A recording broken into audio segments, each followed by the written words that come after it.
Your heart rate spikes, your palms start to sweat, and your brain just completely flatlines. Oh yeah, total panic mode. Right. But you aren't standing on the edge of a cliff, and you aren't being chased by a predator. You've just been asked a relatively simple question in English. And suddenly your mind goes entirely blank. Exactly. Yeah. So why does trying to speak a new language trigger the exact same biological panic response in our bodies as physical danger? Well, it is a severe fight or flight response, actually, and it happens because, humans are fundamentally social creatures. Okay, so it's a social survival thing. Yeah, precisely. When someone asks you a question and you suddenly cannot communicate, your brain registers that as a profound threat to your social standing. Wow.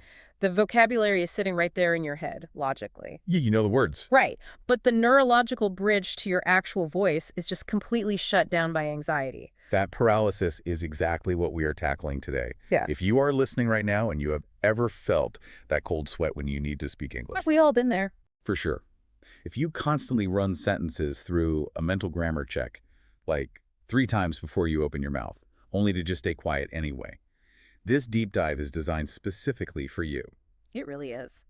We are looking at a stack of notes and research centered around building a blueprint for confident English speaking. And our mission is to extract the core psychological mechanisms from this material. Because it's not just about memorizing words. No, not at all. Looking through these strategies, it becomes incredibly clear that fluency isn't a vocabulary issue. It is fundamentally an issue of mindset and cognitive friction. Okay, let's unpack this.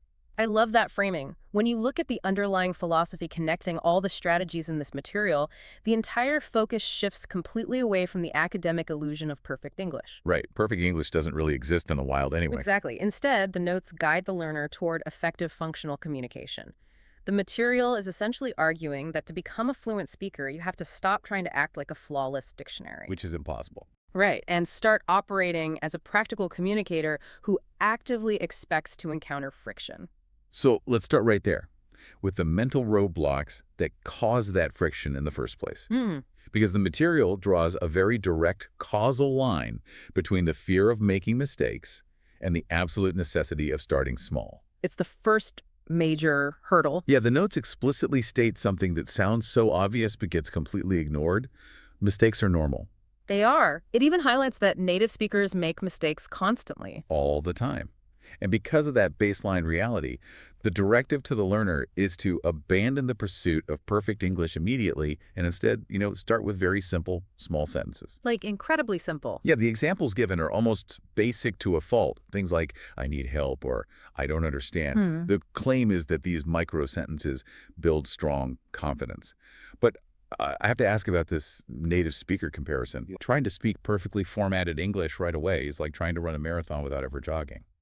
But, if native speakers are out there stumbling over words, using the wrong tenses, and just restarting their sentences constantly without any panic, why are learners so uniquely, paralyzingly terrified of doing the exact same thing? What's fascinating here is that it comes down to how we have been conditioned to view language acquisition.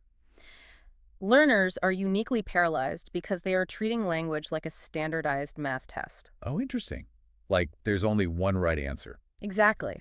Think about how we learn languages in a traditional school setting. You take a test, and every single deviation from the textbook is marked in red ink. Ugh, the dreaded red pen. Right. You are penalized for errors. When you take a math test, a mistake is a failure. But spoken language isn't math. It is an organic, messy tool used to negotiate meaning between two people. So the school system essentially gives us a form of linguistic trauma. We are basically waiting for the red ink to appear in the air when we speak. That is a highly accurate way to frame it. When this material highlights that even native speakers make mistakes, it is trying to aggressively dismantle that math test mentality. Because native speakers aren't grading themselves. No, not at all. Native speakers don't panic when they stumble because their goal is simply to be understood. Their ego isn't tied to grammatical perfection, it's tied to the successful transfer of information. That makes total sense. By accepting mistakes as a baseline reality, by expecting them rather than fearing them, you as a learner suddenly free up an immense amount of cognitive bandwidth. Which you desperately need. Exactly. You are no longer spending mental energy trying to predict and prevent every possible error, which means you can actually focus on the conversation itself. That bandwidth concept is huge. When you are terrified of a mistake, you aren't just listening to the other person. You are hearing their English, translating it into your native language, formulating your response in your native language. Translating that back into English. Yes. Running a frantic internal grammar check and then trying to physically speak. No wonder there is a paralyzing lag. It is a massive state of cognitive overload, and that is precisely why the material insists on those specific, small sentences to start. The "I need help" and "I don't understand." I wanted to dig into those specific examples, actually, because they feel almost, well, dangerously simple. Why those exact phrases? Because they are functionally vulnerable. Think about what happens when you say, "I don't understand." You are using the language to openly admit a limitation. Oh, wow. Yeah. The moment you do that, you instantly relieve the internal pressure to perform.